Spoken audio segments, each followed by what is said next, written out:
Good morning. Today's frequently asked question is, what if you pass away without a will? This is called dying intestate in the state of Texas.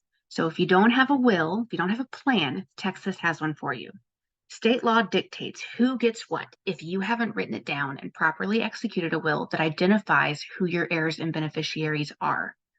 In a simple scenario, your surviving spouse is the primary heir and then children after that. And if there is no spouse or children living, then it goes up to your parents, then out to your siblings, nieces, nephews, and so on until someone is available to receive your estate.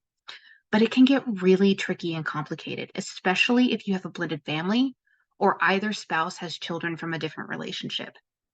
Type of property makes a difference, and your spouse may even discover that they now share ownership in your home with the children.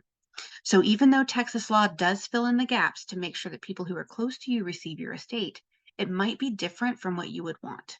And it also doesn't clarify who is in charge of any assets left to a minor or an incapacitated beneficiary.